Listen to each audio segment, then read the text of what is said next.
Hello everyone, this is Hemasri, working as Zoology lecturer in Sir C.R.R. Women's College, Eluru.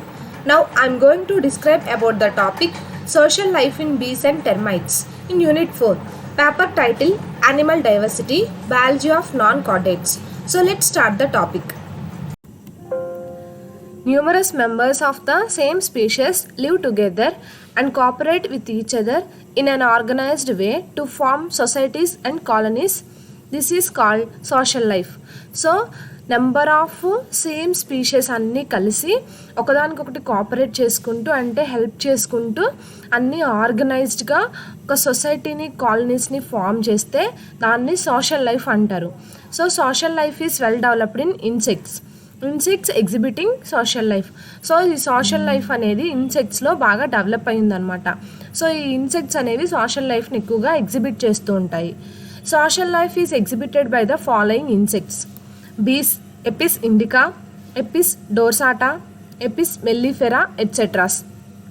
Next one ants, third one termites, fourth one wasps. So social లైఫ్ని 4 types of insects అనేవి ఇక్కడ ఎక్కువగా exhibit చేస్తున్నాయి: bees, ants, termites, wasps. Salient features of social life. Social life is characterized by the following salient features. First one, large population.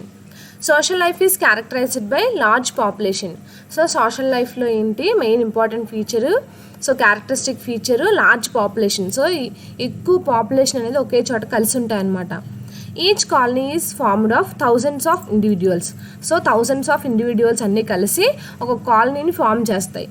For example, a honeybee society is formed of 50,000 to 80,000 honeybees.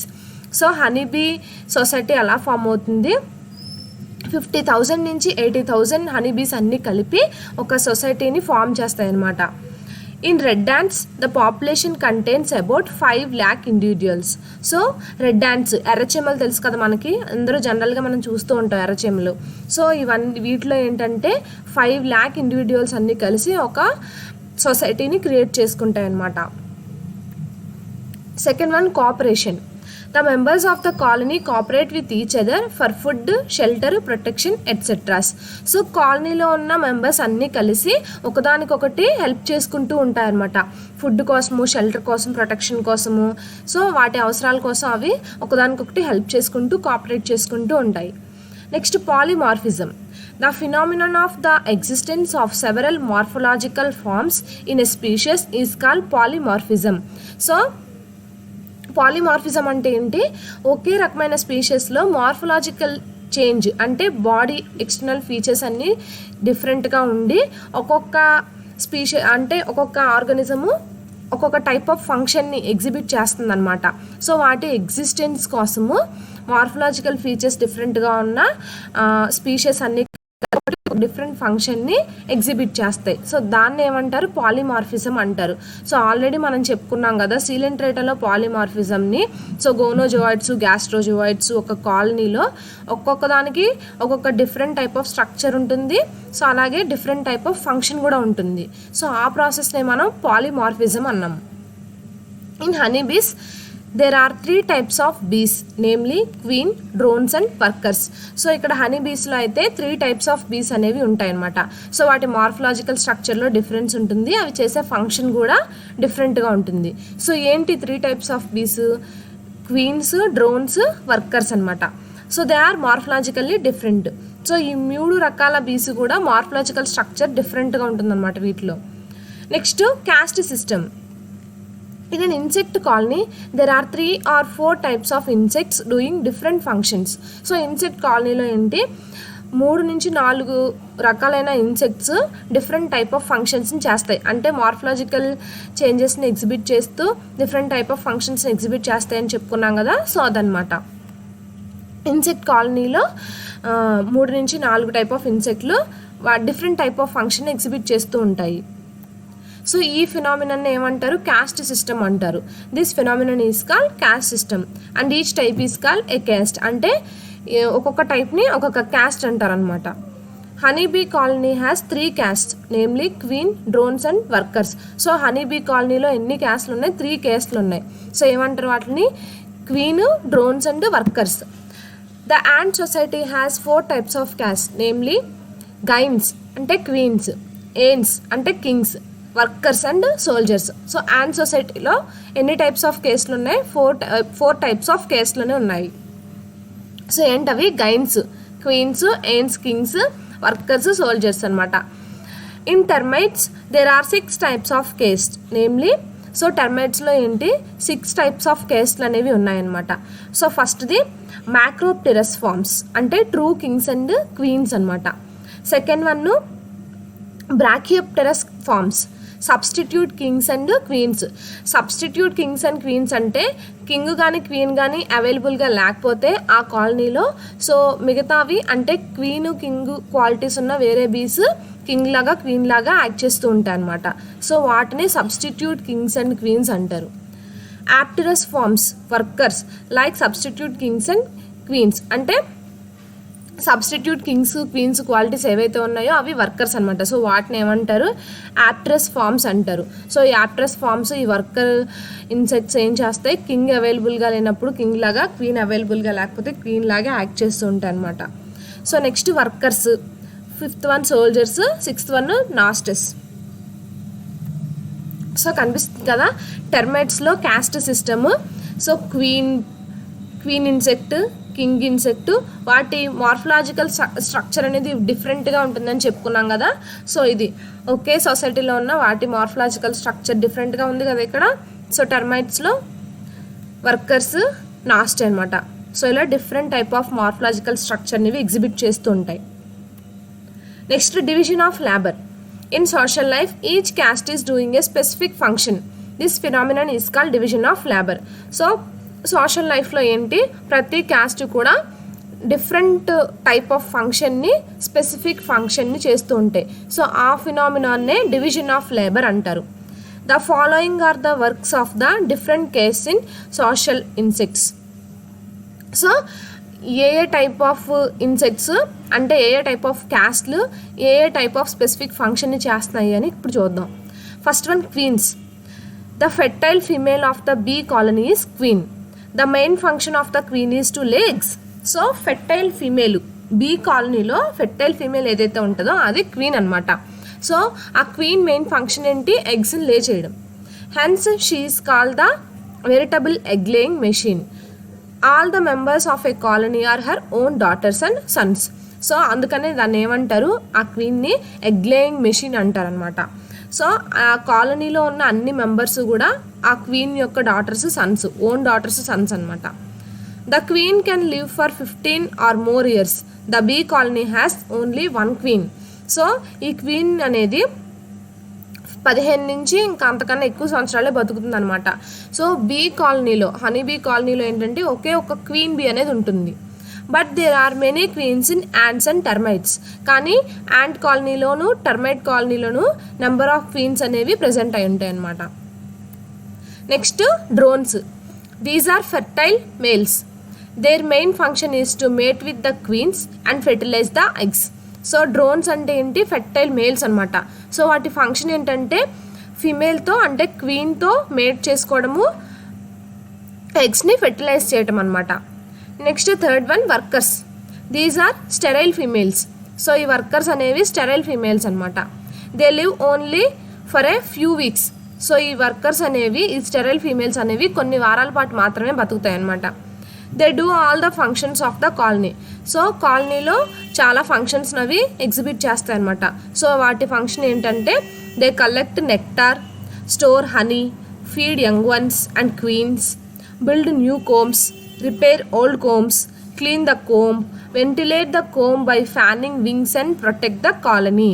So ఇక్కడ ఏం చెప్తున్నారు? అవి నెక్టార్ని collect చేయటము, ఇంకా హనీని store చేయటము, young వన్స్ని క్వీన్స్ని ఫీడ్ చేస్తాయి అన్నమాట, ఫీడింగ్ ఇవ్వటము, ఇంకా కొత్త కోమ్స్ని అంటే కోమ్స్ అంటే అవి ఉండే గదులు అనమాట. ఓకేనా? కొత్త గదుల్ని నిర్మించడము, బిల్డ్ న్యూ కోమ్స్, ఇంకా పాతగా ఉన్న కోమ్స్ని రిపేర్ చేయడం, ఏమైనా రిపేర్స్ ఉంటే రిపేర్ చేయడం, ఆ కోమ్స్ని క్లీన్ చేయడము, ఇంకా ఆ కోమ్స్ని వెంటిలేట్ చేస్తాయంట. సో ఎలా వెంటిలేట్ చేస్తాయంటే అవి వింగ్స్ని ఊపడం ద్వారా, అంటే ఎగిరేటప్పుడు అవి వింగ్స్ ఎలా ఊపుతాయి, సో అలా వింగ్స్ని ఊపడం ద్వారా, ఫ్యానింగ్ చేయడం ద్వారా అవి వెంటిలేషన్ అనేవి సప్లై చేస్తాయి.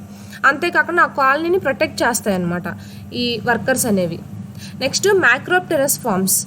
These are the true kings and queens of termite colony. So ఈ మ్యాక్రోప్టెరస్ ఫార్మ్స్ అంటే టెర్మైట్ కాలనీలో ఉన్న ట్రూ కింగ్స్, ట్రూ క్వీన్స్ అనమాట. Next brachypterous forms. These are substitute kings and queens of the termite colony. So ఇక్కడ ఏం చెప్పాం, brachypterous forms అంటే termite కాలనీలో సబ్స్టిట్యూట్ కింగ్స్ అండ్ క్వీన్స్ అనమాట. అంటే కింగ్ క్వీన్ అవైలబుల్గా లేనప్పుడు అవి కింగ్ క్వీన్ లాగా యాక్ట్ చేస్తూ ఉంటాయి అనమాట. సో వాటినే సబ్స్టిట్యూట్ కింగ్స్ ఆర్ క్వీన్స్ అని చెప్పాను కదా, సో వాటినే బ్రాకియోప్టెరస్ ఫార్మ్స్ అంటారు. Next apterous forms. These are worker like substitute kings and queens of termites. So టెర్మైట్స్లో ఇవేంటి వర్కర్స్ అనమాట. So substitute kings and queens అని కూడా చెప్పొచ్చు. అంటే ఇవి వర్కర్స్ లాగా యాక్ట్ చేస్తాయి టెర్మైట్ కాలనీలో. కింగ్ కానీ క్వీన్ కానీ అవైలబుల్గా లేకపోతే కింగ్ లాగా క్వీన్ లాగా సబ్స్టిట్యూట్ అయ్యి వర్క్ చేస్తాయి అనమాట. Next 7th one, soldiers. Soldiers are found in termite and ant colonies. They are concerned with offence and defence. So ఈ సోల్జర్స్ అనేవి టెర్మైట్ కాలనీలోను యాంట్ కాలనీస్లోను మనకు కనిపిస్తాయి. సో వాటి వర్క్ ఏంటి, అఫెన్స్ డిఫెన్స్, అంటే ఎదుర్కొండం, ఇంకా అంటే ఫైటింగ్ అనమాట. అవునా, ఎనిమీస్ ఏమైనా వస్తే ఫైట్ చేయడానికి అఫెన్స్ డిఫెన్స్కి అవి వర్క్ చేస్తాయి అనమాట సోల్జర్స్ అనేవి. Next nasutus. These are like soldiers. So ఇవి కూడా సోల్జర్స్ లాగే అనమాట. They are found in termite colonies. So ఈ నాస్టస్ అనేవి టెర్మైట్ కాలనీలో మనకి ఎక్కువగా కనిపిస్తాయి అనమాట. The anterior end of the head is prolonged into a pointed structure called rostrum. So ఈ నాస్టస్లో ఏంటంటే యాంటీరియర్ ఎండ్ దగ్గర, ఎక్కడ హెడ్ రీజియన్లో యాంటీరియర్ ఎండ్ దగ్గర ఒక పాయింటెడ్ స్ట్రక్చర్ అనేది ఉంటుందన్నమాట. దాన్నే రాస్ట్రమ్ అంటారు. A frontal gland opens at the tip of the rostrum. So ఈ రాస్ట్రమ్ దగ్గర టిప్ దగ్గర ఒక ఫ్రాంటల్ గ్లాండ్ అనేది ఓపెన్ అవుతూ ఉంటుందన్నమాట. The secretion of the frontal gland is used to inflict upon the enemies and is used to dissolve hard substances like concrete. So ఈ secretion, frontal gland secretion ఎందుకు use అవుతుంది, enemies ఏమైనా వస్తే ఎదుర్కొనడానికి, fight చేయడానికి use అవుతుంది. అంటే వాటిని kill చేయడానికి అనమాట. ఆ గ్లాండ్ ద్వారా సెక్రీట్ చేసి ఒక సెక్రీషన్స్ని రిలీజ్ చేసి ఆ ఎనిమీస్ని కిల్ చేయడానికి యూజ్ అవుతుంది. అంతేకాకుండా ఈ టెర్మైట్స్ అంటే మనం ఏం చెప్పుకున్నాం, టెర్మైట్స్ అంటే చెదపురుగులు, అవునా. సో ఈ చెదపురుగులకి ఉన్న నేచర్ ఏంటి, సో ఈ ఫ్రాంటల్ గ్లాండ్ ద్వారా రిలీజ్ అయ్యే సెక్రీషన్తో అది కాంక్రీట్ని కూడా, అంటే హార్డ్ సబ్స్టెన్స్ అయిన కాంక్రీట్ని కూడా కరిగించగలదు. సో ఇది గూడు కట్టుకోవడానికి ఇసుకతోనూ, చెదలు అలా గూడు కడతాయి, ఇసుకతోనూ మట్టితోనూ గూళ్ళు కడతాయి కదా. సో వాటిని డిజాల్వ్ చేయాలంటే కాంక్రీట్ని కూడా డిజాల్వ్ చేసి అది చెదపురుగులు చెదగూళ్ళు కట్టేస్తాయి అన్నమాట. 6th one, houses. Social insects construct architectural nests in which they live. The nests are in the form of comb or hive, termitarium and formicaries. So social insects అనేవి వాటి జీవన విధానానికి తగ్గట్టుగా నెస్ట్ని బిల్డ్ చేసుకుంటాయి అన్నమాట. సో అవి ఏ ఫామ్స్లో ఉంటాయంటే comb or hive, termitarium and formicaries ఫామ్స్లో ఉంటాయి. సో కాంబ్ ఆర్ హైవ్ అంటే ఏంటి, the nest of honeybee is called comb or hive. It is made of wax. So honeybee నెస్ట్ని కాంబ్ ఆర్ హైవ్ అని అంటారు. సో అవి వ్యాక్స్తో తయారవుతాయి అన్నమాట. It consist of 5 types of chambers, namely queen cells, drone cells, worker cells, storage cells and brood cells.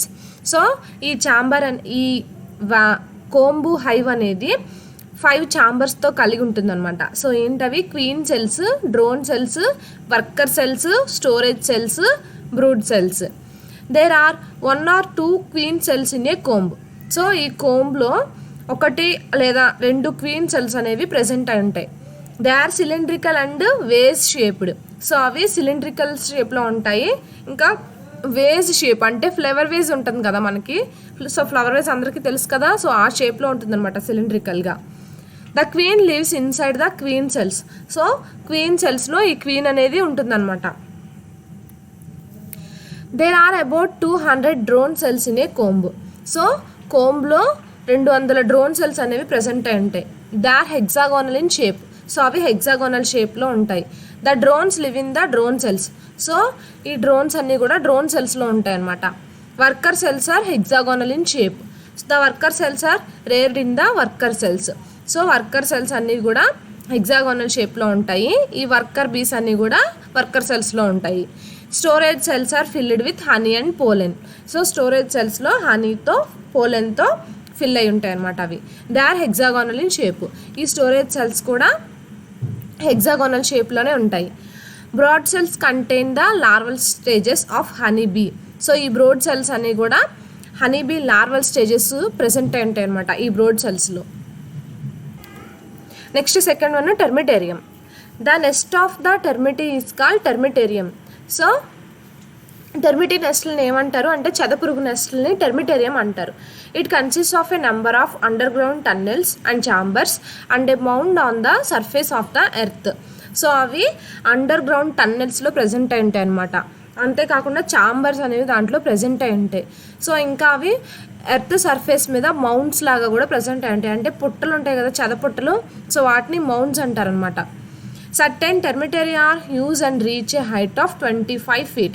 So కొన్ని టెర్మిటేరియాలు పెద్దగా ఉంటాయి అనమాట. సో 25 feet వరకు అవి ఎత్తులో ఉంటాయి. The termitarium is built of sand particles cemented together by saliva and faecal matter. So ఈ టెర్మిటేరియం అనేది శాండ్ పార్టికల్స్తో బుల్డ్ చేసుకుంటాయి అనమాట ఈ టెర్మిటీస్ అనేవి. సో ఈ శాండ్ పార్టికల్స్ని సిమెంట్ చేయడానికి ఆ టెర్మిటీస్ అనేవి సలైవాని ఫీకల్ మ్యాటర్ని యూజ్ చేసుకుంటాయి అనమాట. సో ఇక్కడ కనిపిస్తుంది టెర్మిటేరియం పిక్చర్లో పుట్టలు చదపుట్టలు మన అందరికీ తెలుసు కదా. సో 25 feet అంటే ఇది ఎంత హైట్లో అవి ఉంటాయన్నమాట. సో నెక్స్ట్ హైవ్ అంటే కోంబ్ అనమాట. హనీ బీ నెస్ట్లు అనమాట ఇవి. సో పోలెన్ సెల్స్ ఉండటానికి ఇవి. Brood cells. So brood cells ఎందుకు యూజ్ అవుతాయి? లార్వల్ స్టేజెస్ ప్రజెంట్ అయ్యడానికి యూజ్ అవుతాయని చెప్పుకున్నాం కదా. సో ఇవి బ్రూడ్ సెల్స్ అనమాట. సో నెక్స్ట్ ఇంకా డ్రోన్ సెల్స్, డ్రోన్స్ ఉండటానికి drone cells. Next honey pollen store చేయడానికి ఈ హనీ సెల్స్ అనమాట. Next queen cells. సో ఇవి వేవ్ షేప్లో ఇలా సిలిండ్రికల్గా ఉంటాయని చెప్పుకున్నాం కదా. సో దీంట్లో క్వీన్స్ అనేవి ఉంటాయి అనమాట. ఇవి క్వీన్ సెల్స్ అనమాట. Next formicaries. These are the nests of ants. So చీమల పుట్టలను ఏమంటారు? ఫార్మికరీస్ అంటారు. These are of 3 types, namely subterranean nest, mound nest and suspended nest. First one subterranean nest. These are formed of a network of galleries and chambers beneath the surface of the earth. So ఇవి earth కింద, so కింద మట్టిలో భూమిలో network లాగా form అయి ఉంటాయి అన్నమాట. So దీంట్లో ఛాంబర్స్ అనేవి ప్రెజెంట్ అయి ఉంటాయి, నెంబర్ ఆఫ్ ఛాంబర్స్ అనేవి. Next second one mound nest. These are mounds on the surface of the ground. They are constructed out of soil, leaves, straws, twigs, etc. The mounds contain galleries. These galleries are continuous with the underground tunnels and chambers. So ఈ మౌండ్స్ అనేవి surface, earth surface మీద ఇంకా under గ్రౌండ్లో కూడా మనకి కనిపిస్తాయి అన్నమాట. So ఈ మౌండ్ ఎలా చేసుకుంటాయి యాంట్స్ అనేవి? సాయిల్తోను, లీవ్స్ని, స్ట్రాస్ని, ట్విగ్స్ని యూజ్ చేసుకొని ఈ మౌండ్స్ అనేవి అవి బిల్డ్ చేసుకుంటాయి అనమాట. సో వీటిలో గ్యాలరీస్ అనేవి ప్రజెంట్ అయి ఉంటాయి, అంటే ఛాంబర్స్ లాగా అనమాట. ఓకేనా? సో ఆ గ్యాలరీస్ అనేవి అండర్ గ్రౌండ్ టన్నెల్ ఛాంబర్స్ని కూడా క్రియేట్ చేస్తాయి. అంటే అండర్ గ్రౌండ్లో కూడా ఛాంబర్స్ లాగా వెళ్తాయి అనమాట. అంటే మనకి చెట్టుకి బ్రాంచెస్ ఎలా ఉంటాయి, అవునా? సో దాంట్లో కూడా అండర్ గ్రౌండ్లో చెట్టుకి బ్రాంచెస్ ఎలాగా ఉన్నాయో అలాగే టన్నెల్స్ లాగా ఉండి ఛాంబర్స్, గ్యాలరీస్ ప్రెజెంట్ అయి ఉంటాయి అనమాట.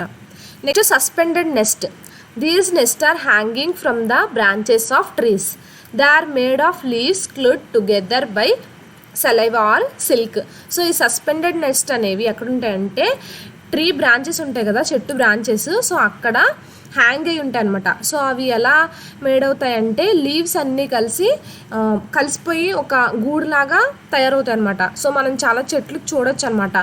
సో ఆకులన్నీ కలిసి ఒక గూడులాగా తయారవుతాయి. అవి పిచ్చుకలు పెట్టుకున్న గూళ్ళు కాదు, చీమలు పెట్టుకున్న గూళ్ళే. ఓకేనా? సో ఎప్పుడైనా ట్రీస్ని అబ్జర్వ్ చేస్తే చూడండి, ఆకులన్నీ ముడుచుకుపోయి ఒక గూడులాగా తయారై ఉంటాయి అన్నమాట. అవి బ్రాంచెస్కి, ట్రీ బ్రాంచెస్కి వేలాడుతూ ఉంటాయి. సో ఎప్పుడైనా అబ్జర్వ్ చేస్తే చూడండి. Next 7th one parental care. In social insects, parental care is well developed. Parental care occurs in the following ways. So ఈ ఇన్సెక్ట్స్లో, సోషల్ ఇన్సెక్ట్స్లో పేరెంటల్ కేర్ అనేది బాగా డెవలప్ అయ్యిందనమాట. సో ఈ పేరెంటల్ కేర్లో ఏమేమి ఫీచర్స్ ఉన్నాయో చూద్దాం. So first one, the eggs are removed from the queen chambers and are deposited in the brood chambers. So queen ఎప్పుడైతే ఎగ్స్ని లే చేస్తుందో అప్పుడే ఆ ఎగ్స్ అనేవి రిమూవ్ చేసేస్తాయి అనమాట ఈ వర్కర్ బీస్ అనేవి. సో రిమూవ్ చేసేసి అవి ఎక్కడ డిపాజిట్ చేస్తాయి? బ్రూడ్ ఛాంబర్స్లో డిపాజిట్ చేసేస్తాయి. The young ones are fed by the workers. So ఈ యంగ్ వన్స్ అన్నీ వర్కర్స్ ద్వారా ఫీడింగ్ ఇవ్వబడతాయి అనమాట. The queen is fed by the workers. So ఈ క్వీన్కి కూడా ఫీడింగ్ ఎలా వెళ్తుందంటే దానికి కూడా వర్కర్సే ఫీడింగ్ ఇస్తాయి అనమాట. The young ones and the queen are cleaned by the workers. So వాటి క్లీనింగ్ ప్రాసెస్ అంతా కూడా ఈ వర్కర్సే చూసుకుంటాయి. అంటే ఈ యంగ్ వన్స్కి క్వీన్స్కి ఫుడ్ ఇవ్వటము, ఇంకా వాటిని క్లీన్ చేసే పర్పస్ అంతా కూడా ఈ వర్కర్సే చేస్తాయి అనమాట. The workers keep the chambers cool in summer by fanning their wings. So summer టైంలో ఈ వర్కర్ బీస్ అనేవి ఆ ఛాంబర్స్ని కూల్ చేయడానికి ఆ రెక్కల్ని విప్పుతూ, ఫ్యానింగ్ దేర్ వింగ్స్ అంటే రెక్కలు ఊపుతూ వాటిని ఆ ఛాంబర్స్ని కూల్ చేస్తాయి అన్నమాట. In winter the workers cling and cluster around the queen. So winter సీజన్లో దానికి చలేయకుండా ఉండటానికి ఈ వర్కర్స్ అనేవి క్లస్టర్ లాగా గుంపుగా ఫామ్ అయ్యి క్వీన్ అరౌండ్ చేసి దానికి వెచ్చగా ఉండేలాగా చూసుకుంటాయి అన్నమాట. Next 8th one, progressive provisioning. The young ones are fed till the reached adulthood. This is called progressive provisioning. So ఈ యంగ్ వన్స్ అనేవి అడల్ట్గా మారేంత వరకు కూడా దానికి ఫీడింగ్ అందుతూనే ఉంటుంది. అంటే ఈ వర్కర్స్ ఫీడ్ చేస్తూనే ఉంటాయి అన్నమాట. సో ఈ ప్రాసెస్ని ఏమంటారు? ప్రోగ్రెసివ్ ప్రొవిజనింగ్ అంటారు. Next mass provisioning. In stingless bees and potter wasps when the eggs are laid sufficient food is stored at the same time for the complete development of the larva. This is called mass provisioning. So mass provisioning అంటే ఏంటంటే stingless బీస్. So stings లేని బీస్ని, Potter వాస్ప్స్ అంటే ఆ వాస్ప్లో అంటే ఆ ఇన్సెక్ట్లో wings అనేవి ముడుచుకుపోయి ఉంటాయి అన్నమాట. సో ఎగ్స్ లే చేసిన తర్వాత వాటికి సఫిషియంట్ ఫుడ్ ఇస్తూ, ఇంకా ఏంటంటే ఆ లార్వా అనేది కంప్లీట్గా డెవలప్ అయ్యేంత వరకు ఈ వర్కర్ బీస్ అనేవి చూసుకుంటాయని చెప్పాం కదా. సో అలాగే స్టింగ్లెస్ బీస్ని, పాటర్ వాస్ప్ని కూడా అవి ఫీడ్ చేస్తూ ఉంటాయి అన్నమాట. సో ఇలా అన్నిటినీ ఆ వర్కర్ బీసే ఫీడ్ చేసే పద్ధతిని ఏమంటారంటే మాస్ ప్రొవిజనింగ్ అంటారు. నెక్స్ట్ ట్రోఫాలాక్సిస్.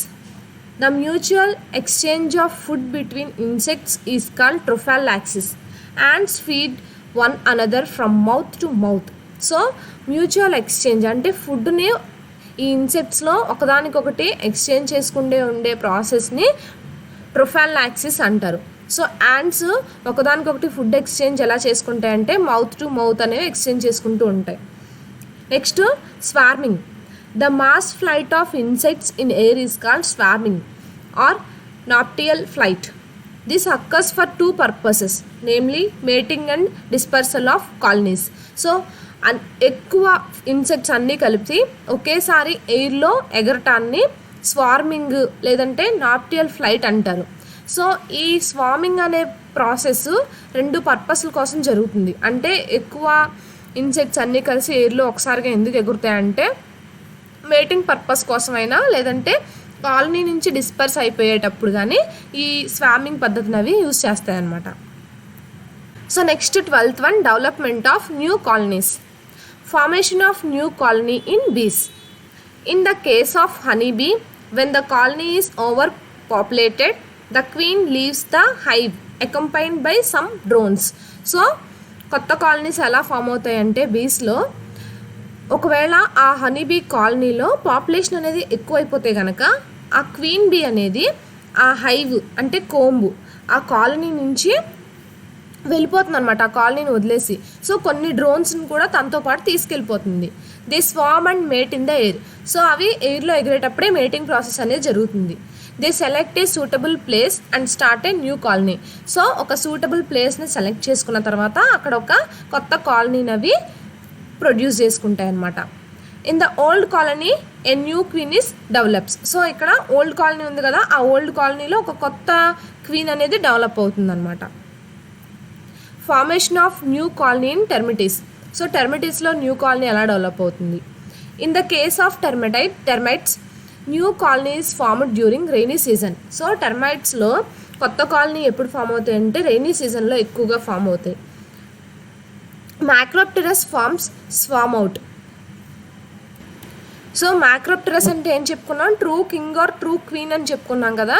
సో ఇవి ఎయిర్లో ఎగరటం ద్వారా ఈ కొత్త కాలనీ అనేది ప్రొడ్యూస్ అవుతుంది. సో ఎలా అంటే after a brief flight they alight on the ground. So అవి ఎగిరి ఒక గ్రౌండ్ దగ్గర ఆగుతాయి అన్నమాట, అంటే సూటబుల్ ప్లేస్ దగ్గర ఆగుతాయి. సో అప్పుడు ఏమవుతుంది, వింగ్స్ అనేవి అవి షెడ్డింగ్ చేసుకుంటాయి, అంటే వదిలేస్తాయి అన్నమాట. A male and female join together and they mate on the ground. So ground మీద దిగిన తర్వాత అవి ఎగిరి ఒక చోటకు వెళ్ళి ఒక సూటబుల్ గ్రౌండ్ని చూస్ చేసుకొని అక్కడికి వెళ్ళిన తర్వాత వింగ్స్ అనేవి వదిలేస్తాయి, అంటే షెడ్డింగ్ ఆఫ్. వదిలేసిన తర్వాత మేలు ఫీమేలు కలిసి మేటింగ్ చేసుకుంటాయి అన్నమాట ఆ గ్రౌండ్ మీద. సో అప్పుడు they form the queen and king. So ఇక్కడ ఏమవుతుంది, మేటింగ్ జరిగిన తర్వాత కింగ్ని క్వీన్ని ఫామ్ చేస్తాయి అన్నమాట ఈ మేలు ఫీమేలు టెర్మైట్స్ అనేవి. They excavate a small burrow called nuptial chamber. So excavate అంటే తవ్వడం అనమాట. సో అవి ఏం చేస్తే ఒక బర్రోని తవ్వుతాయి అనమాట. సో దాన్ని ఏమంటారంటే నాప్టియల్ ఛాంబర్ అంటారు. The queen attains huge size. So queen అనేది ఎక్కువ ప్లేస్ని ఆక్రమించుకుంటుంది అనమాట. She lives for several years. So అది ఎక్కువ సంవత్సరాలు బతుకుతుంది ఈ క్వీన్ అనేది. It lays about 1 million eggs per year. So ఈ క్వీన్ అనేది ఒక ఇయర్కి వచ్చేసి మిలియన్స్ ఆఫ్ ఎగ్స్ని లే చేస్తుంది అనమాట. The eggs hatch into new members of the colony. So ఆ ఎగ్స్ అనేవి హ్యాచ్ అయ్యి కొత్త కాలనీలో మెంబర్స్గా అవి ఫామ్ అవుతుంటాయి అన్నమాట. Next formation of new colony in ants. The males and females develop wings. So కొత్త కాలనీ ఫామ్ చేసుకోవాల్సి వచ్చినప్పుడు ఈ మేల్స్లోను ఫీమేల్స్లోను వింగ్స్ అనేవి డెవలప్ అవుతాయి. They swarm together in large members in the air. So అప్పుడు అవి ఏమవుతాయి, ఎయిర్లోకి ఎగురుతాయి. ఎగిరిన తర్వాత mating takes place in the air. So mating అనేది ఎయిర్లో జరుగుతుంది. The males die after mating. So mating జరిగిన తర్వాత మేల్స్ అనేవి చనిపోతాయి. The females alight on the ground and they shed their wings. So ఈ ఫీమేల్స్ అనేవి గ్రౌండ్ మీదకి వచ్చి దాని వింగ్స్ని వదిలేస్తాయి అన్నమాట. They excavate a small chamber in the ground and they lay eggs. So ఆ గ్రౌండ్ మీద నేల మీద తవ్వుకొని ఒక చిన్న ఛాంబర్ లాగా ఫామ్ చేసుకొని ఎగ్స్ని లే చేస్తుంది అనమాట. A colony may contain many queens. So ఈ యాంట్ కాలనీలో ఏంటంటే నెంబర్ ఆఫ్ క్వీన్స్ అనేవి ప్రెజెంట్ అయి ఉంటాయి. The eggs hatch into new members of the colony. So ఈ ఎగ్స్ అనేవి హ్యాచ్ అయిన తర్వాత కాలనీలో కొత్త మెంబర్స్ అనేవి యాడ్ అవుతాయి అన్నమాట. So this is all about social life in bees and termites. Thank you.